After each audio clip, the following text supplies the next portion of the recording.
세상에서 IQ가 가장 높은 사람이 누굴까, 그리고 얼마일까를 좀 알고 싶어서 찾아보니까 최고 IQ가 높은 사람이 2024년도 기준으로 세계 기억력 대회에서 276이었어요.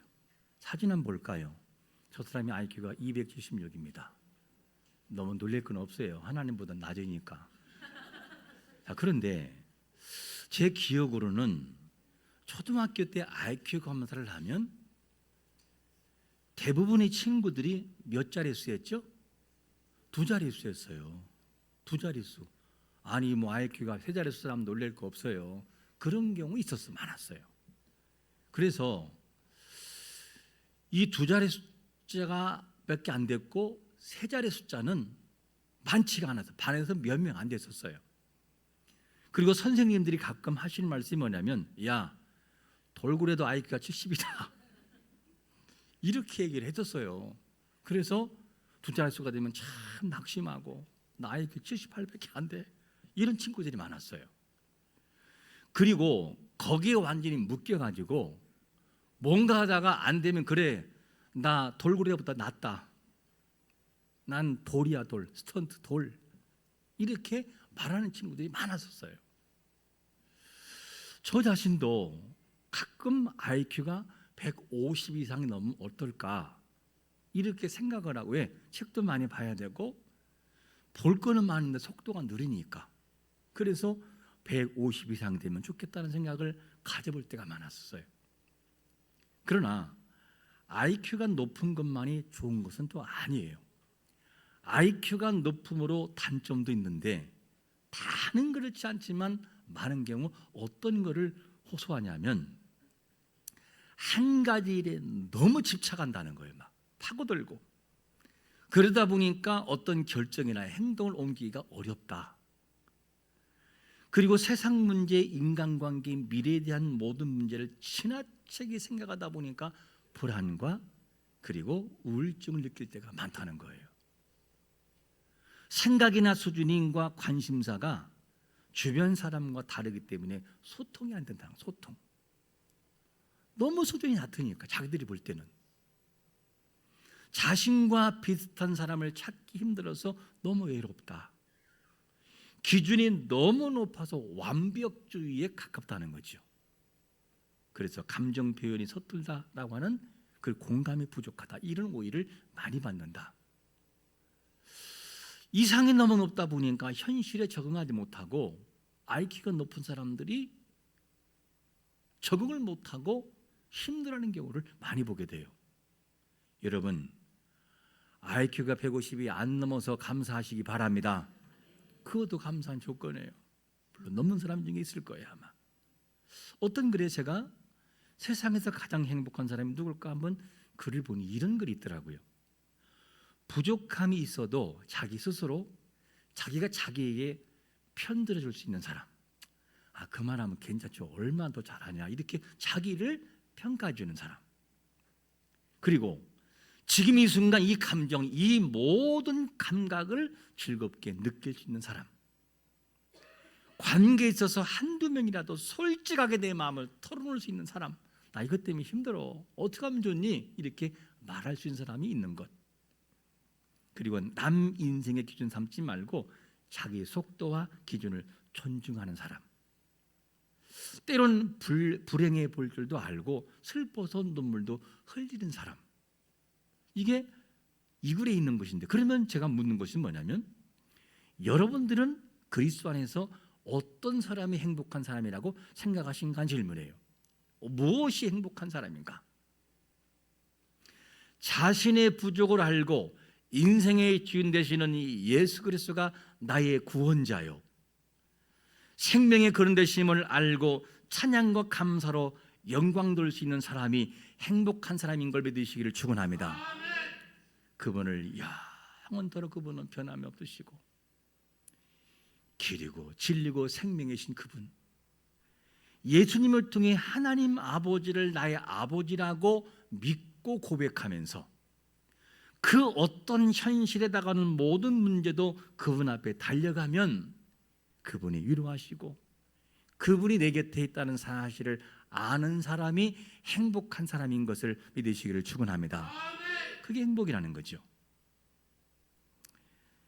오늘 말씀에서도 어떤 사람이 행복한 사람일까 하는 부분을 우리가 엿볼 수 있고, 그리고 이런 사람은 누구를 의지하면서 일하게 되는가를 우리에게 말씀하고 있어요. 그러면 가장 행복한 사람이 누굴까? 오늘 본문에서 비춰볼 때 이런 사람이 행복한 사람이, 첫 번째를 보면 마음의 비침을 받은 사람. 우리 한번 6절을 같이 읽겠습니다. 시작. 어두운 데에 빛이 비치라 말씀하셨던 그 하나님께서 예수 그리스도의 얼굴에 있는 하나님의 영광을 아는 빛을 우리 마음에 비추셨느니라. 자, 바울은 하나님의 영광을 아는 빛을 우리 마음에 비춰줄 때에 하나님이 어떤 분인지를 안다. 이거를 원리를 말씀하기 위해서 어떤 얘기를 꺼냈냐면 창세기에서의 창조 사건에 대해서 꺼내는 걸 봐요. 태초에 혼돈과 흑암이 깊음에 있었어요. 그런데 이런 상황이 있을 때에 하나님이 창세기 1장 3절과 4절에서 뭐라고 말씀하느냐? 하나님이 이르시되 빛이 있으라 하시니 뭐가 있고요? 빛이 있었어요. 그리고 빛의 하나님 보시기에 참 좋았어요. 빛과 어둠을 나눴다. 이 얘기는 뭐냐면 캄캄한 흑암 속에 있는 모든 것들을 딱 구별하고 빛이 들어오는 순간 어둠은 다 물러갔다는 얘기예요. 자, 이 말씀 보면 흑암이 깊음 위에 있을 때 하나님께서 말씀으로 빛을 창조하심으로 어둠은 물러갔다. 왜 바울은 천지창조에서의 이 빛의 얘기를 꺼내는 것일까? 죄악 가운데 있던 인간의 마음을 새롭게 재창조하시는 하나님의 역사를 말하기 위함이에요. 하나님의 역사. 창세기에서의 천지창조가 첫 번째 창조라면 타락한 인생들이 하나님의 형상을 잃어버리잖아요. 잃어버린 이 인생들에게 성령의 능력으로 새 생명을 부여하시는 것을 두 번째 재창조의 사역이라는 것을 말하는 것이죠. 천지창조는 누가 하시느냐? 하나님이 하시죠. 그러면 이 땅에 타락되는 인생들을 하나님의 능력으로 그에게 예수 그리스도를 주시고 새 생명을 얻게 하고 하나님을 고백하는 것도 누구냐? 하나님이 하시는 거예요.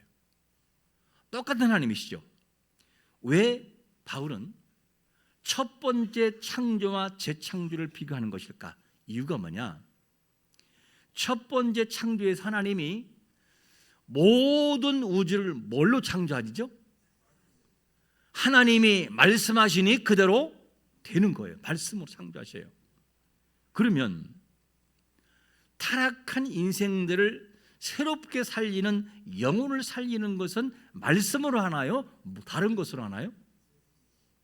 말씀으로 하지 않고 무엇으로 하느냐? 말씀에 기초하여 보내시는 사건이 뭐냐면 예수 그리스도를 이 땅에 보내심으로 그분을 믿는 심령들에게 새롭게 태어나는 영생을 우리에게 주시는 것이 하나님의 사역에 있었어요. 이거를 우리말로 표현한다면 예수 그리스도 성령을 통한 재창조의 역사다, 이렇게 말할 수 있어요. 그래서 첫 번째 창조와는 달리 예수 그리스도의 얼굴에 있는 하나님의 영광을 아는 빛을 우리 마음에 비춘 사건을 소개하고 있어요. 그러므로 원문에서 비췄다라는 이 말은 호스란 단어인데 창조와 같은 의미예요. 새롭게 영혼을 살리는 이 사역이 새 생명을 주는 것과 같은 의미죠. 그러면 첫 번째 창조는 말씀으로 창조하신 사건이라고 한다면 두 번째 새 생명을 주기 위해서는 예수 그리스도의 얼굴에 있는 하나님의 영광을 아는 빛을 준 이 사건을 말하는데, 이 구체적으로 이게 뭐냐는 거죠. 이 말은 무슨 말이냐? 하나님이 어떤 분이지라고 하는 것을 누구를 통해 하느냐? 예수님을 통해서 아는데 예수님이 어떤 부분을 통해서 알 수 있냐는 거예요. 어떤 부분을 통해서? 이거는 무슨 말이냐면 하나님의 성품, 하나님이 어떤 구원 성품이 무엇이냐를 예수 그리스도의 구원 방식을 보면 하나님이 하나님이 이런 분이었구나 하는 것을 알 수 있다는 것이죠. 이 말은 무슨 말이냐? 하나님이 우리를 구원하실 때 무엇을 통해 구원하시죠? 당신의 아들 예수 그리스도 이 땅에 보내셔요. 그리고 완전한 하나님이신 그분이 인간의 몸을 입으시고 인간이 되셔요. 그리고 십자가상에 돌아가 죽으시되 끝까지 버텨내고 이겨내고 마지막 죽음을 이루고 다음에 우리의 죄를 다 담당하시고 죽음에 이르러요. 그것으로 끝나지 않고 다시 죽음에서 사흘 만에 부활하시고 승천하시고 보좌에 앉으세요.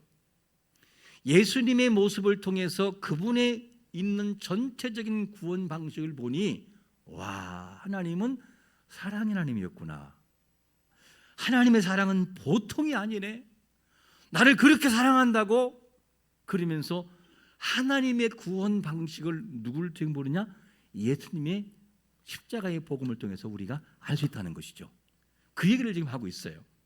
여러분, 하나님이 우리를 얼마나 사랑하신지를 알 수 있는 것을 보려면 예수님이 우리를 사랑하신 사건을 보면 알 수 있어요. 여러분, 하나님이 당신의 자녀를 이 땅에 보내셔서 십자가상에 내려놓으시는 고난이 곧 하나님 아버지의 사랑인 것을 믿으시기를 축원합니다.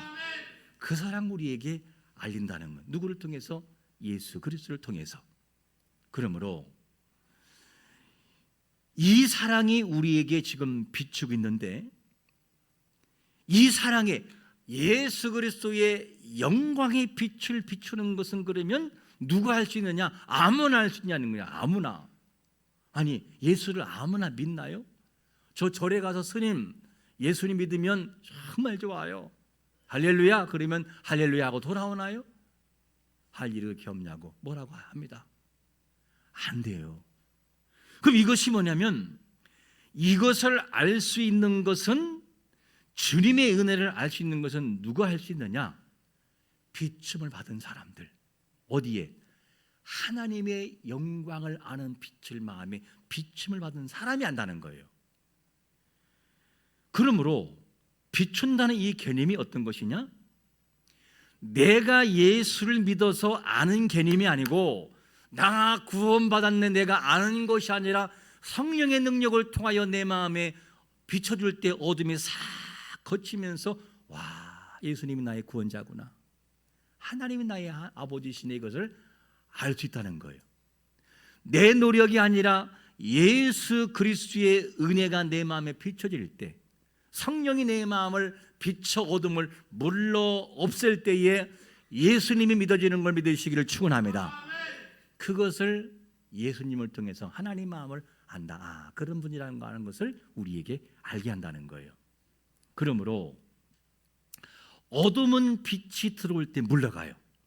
그와 같이 영적으로 어둠에 있는 사람들의 마음 속에 성령 하나님이 내 마음을 조명하고 환하게 비춰줄 때 죄가 보이고 예수님이 보이고 하나님의 은혜가 보이는 것을 잊지 말아야 돼요. 그러니까 내가 예수님을 믿고 하는 것은 내가 한 게 아니었구나, 하나님 내 마음에 비춰줘서 가는 거구나, 이 은혜를 알고 감사한다는 거죠. 그러므로 우리가 예수님을 믿어지는 것은 성령 하나님의 역사를 통해 새 생명이 우리에게 들어온 것이고, 이미 재창조된 역사가 성령을 통해서 이루어진 사건이었었고, 그게 우리의 삶에서는 예수님을 찬양하게 만들고 예수를 믿게 만들고 하나님이 나의 아버지라고 고백되어지는 증표가 있는 것을 믿으시기를 축원합니다. 그래서 우리가 행복한 사람들인 거예요. 내가 이걸 알 수 있구나, 안다는 것이. 이런 사람을 향해 뭐라고 하느냐?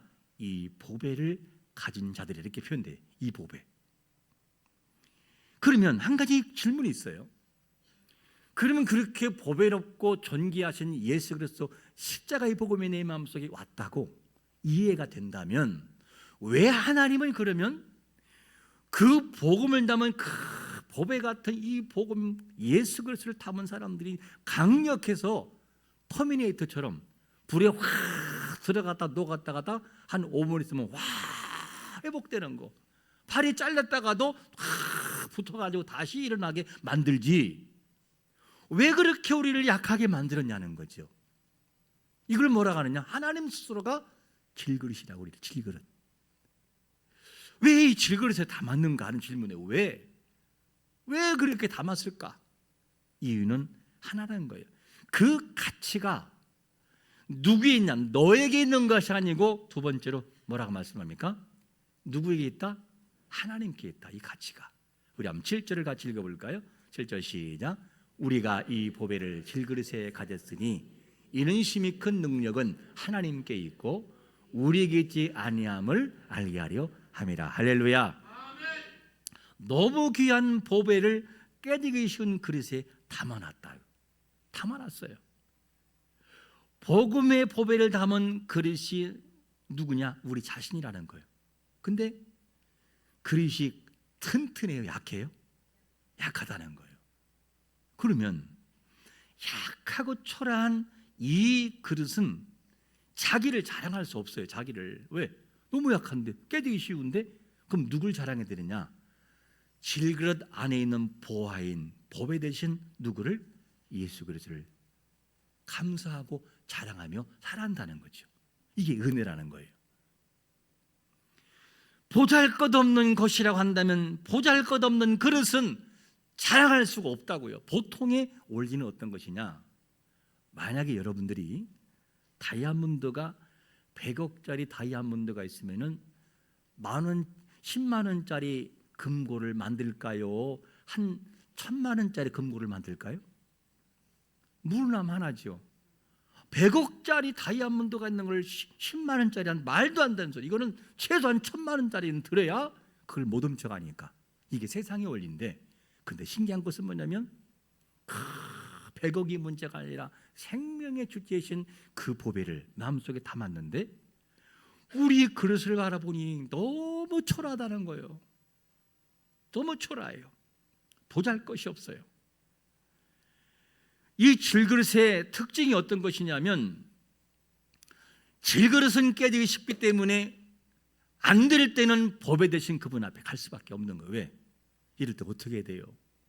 해결책이 나에게는 없으니까 늘 그분 앞에 물어야 되고, 그런데 보배를 담은 그릇 같은 우리는 뭐냐? 가끔 착각할 때가 있어요. 어떻게 착각하느냐? 질그릇 같은 나약한 존재가 자신이 보배라고 생각할 때가 많아요. 나는 이만큼 잘났고 나는 이만큼 했기 때문에 우리가 마치 보배인 것처럼 착각할 때가 우리가 참 많아요. 그래서 내가 뭔가를 하려고 하고 내가 뭔가를 이루려고 할 때가 많아요. 그러다 보니까 주저앉을 때가 많아요. 예를 하나 들어볼까요?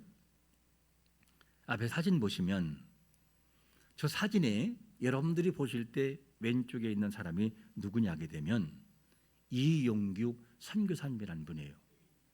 그리고 오른쪽에 있는 사람은 기독교 영상을 통해 큰 감동을 주고 있는 바로 김상철 감독이라는 분이고, 근데 김상철 감독과 이용규 선교사님이 공유한 부흥이라는 그 내용 속에서 이런 글이 실려져 있어요.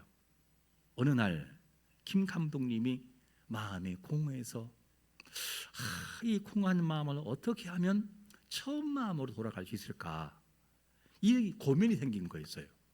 그래서 이 김 감독이 자기가 평소 존경하는 헬렌 로즈비어 선교사님 여자분을 찾아가게 됐는데 어디까지 가느냐?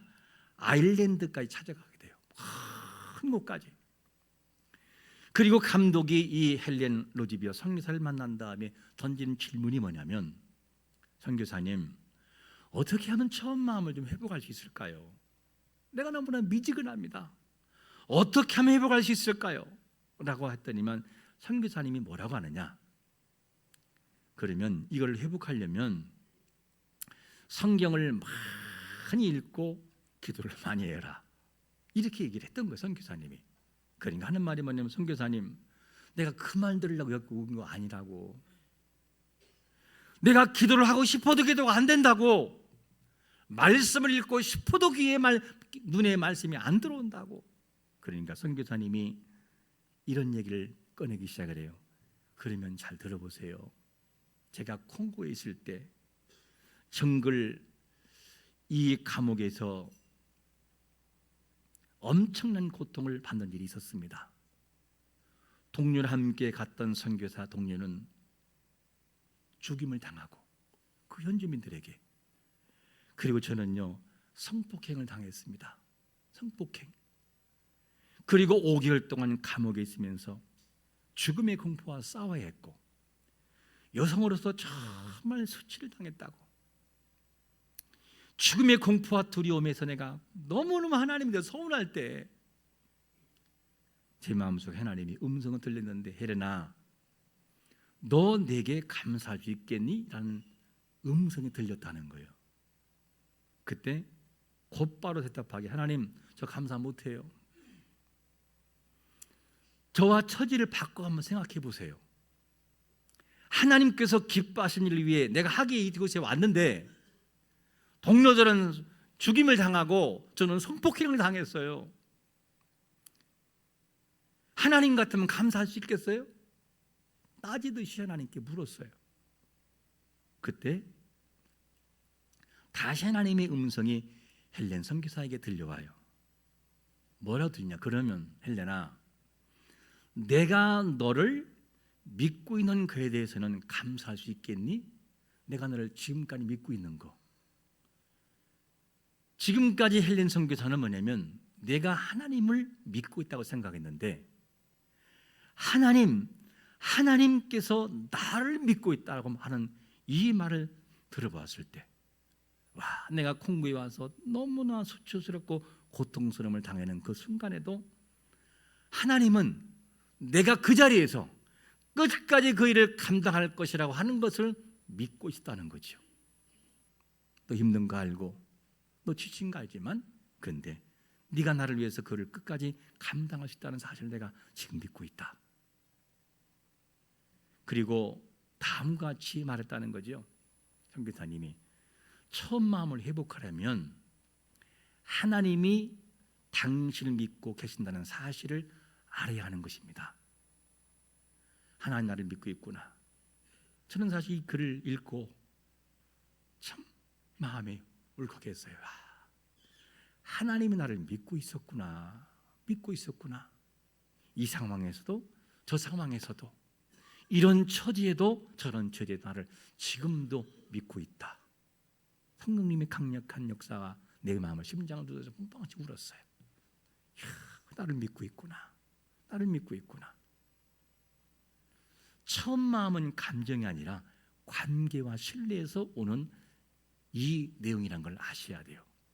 하나님과 나와의 관계에서 내가 하나님을 얼마나 붙잡았냐 보다는 하나님이 나를 얼마나 신뢰하는지를 깨닫는, 그것이 뭐냐면 처음 마음으로 돌아가는 사명의 역사인 걸 믿으시기를 축원합니다. 그 마음을 우리가 알아야 돼요.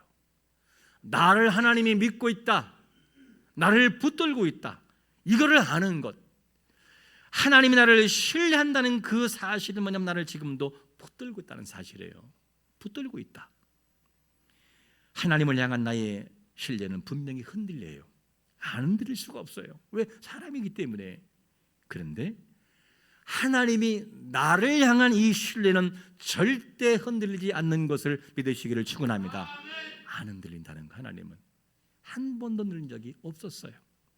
지금도 내 안에 보배 되신 예수 그리스도가 나와 함께하고 믿어주기 때문에 우리는 무엇을 할 수 있느냐? 이런 삶을 살 수 있어요. 같이 8절과 10절을 읽겠습니다. 시작. 우리가 사방으로 우겨쌈을 당하여도 쌓이지 아니하며 답답한 일을 당하여도 낙심하지 아니하며 박해를 받아도 버림받지 아니하며 거꾸로 들임을 당하여도 망하지 아니하고 우리가 항상 예수의 죽음을 몸에 짊어짐은 예수의 생명이 또한 우리 몸에 나타나게 하려 함이라. 할렐루야. 자기 생각과 자기 능력으로 하려고 하면 100% 실패해요. 100%. 우리는 처음부터 깨지기 쉬운 질그릇이 되었어요. 처음부터. 지금도 여전히 그러합니다. 우리가 어떻습니까? 작은 것에 실망하잖아요. 작은 것에 실망을 하고, 작은 것에 쉽게 분노하고, 작은 일에 쉽게 낙심하고, 작은 일에 쉽게 넘어지잖아요. 그게 질그릇인 우리의 모습이에요. 그렇게 자신감 넘치는 마음이 한순간에 무너질 때가 있잖아요. 나 잘하고 있는 것 같은데 라고 했는데 우리 자신이 아무것도 아니라고 하는 생각이 몰려올 때가 있어요. 야, 아무것도 아니구나. 그때는 우리가 무너질 때가 있어요. 낙심할 때가 있어요. 아무것도 아니라는 것 때문에 마음에 낙심이 생길 때가 와요. 왜 그러냐? 너는 깨지기 쉬운 질그릇이라는 거예요. 네가 질그릇이기 때문에. 너는 황금이 아니고 질그릇이라고. 건들면 깨지는 존재. 그래서 우리는 보배 대신 그리스도 앞에 나갈 수밖에 없다는 거죠. 주님 앞에 나갈 수밖에 없어요. 왜? 질그릇 우리를 인정하지 않을 수 없으니까.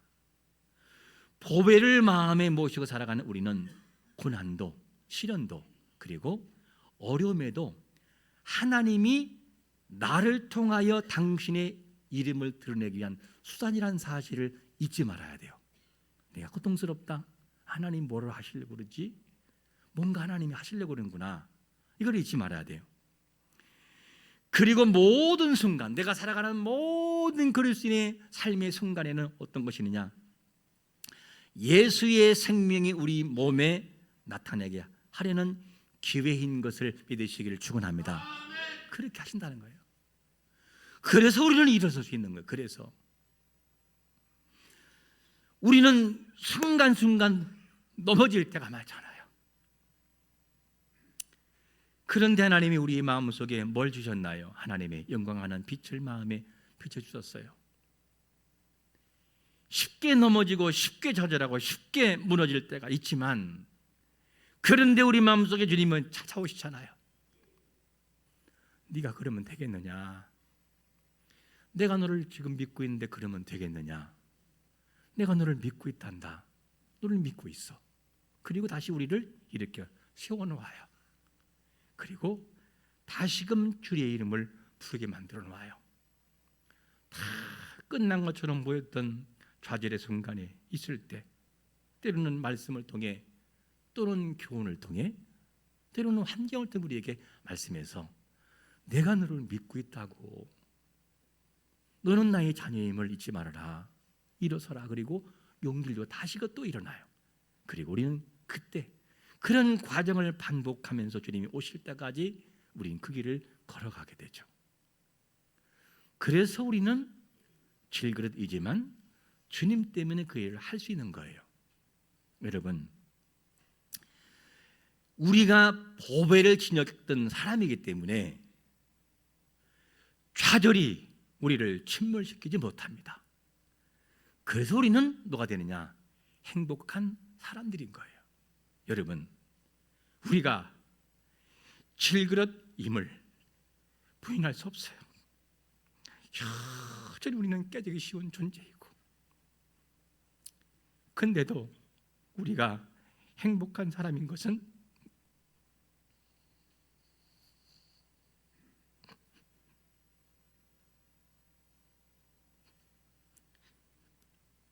우리 안에 보배가 있기 때문입니다. 이 사실을 아는 것이 은혜라는 것이죠. 우리가 이 은혜를 깨닫는 것은 우리 힘이 아니라 우리 마음 속에 있는 어둠을 물리시고 빛을 비췄기 때문에 알고 있음을 믿으시기를 축원합니다. 그 은혜가 내 마음 속에 들어왔기 때문에 우리는 그분을 주님이라고 고백하고 하나님 앞에 나가는 거죠. 이 사실이 항상 우리 마음 속에 깨달아지고 알아서 삶의 변화가 자연적으로 다가오는 것을 경험하기를 예수 그리스도의 이름으로 축원합니다. 시간에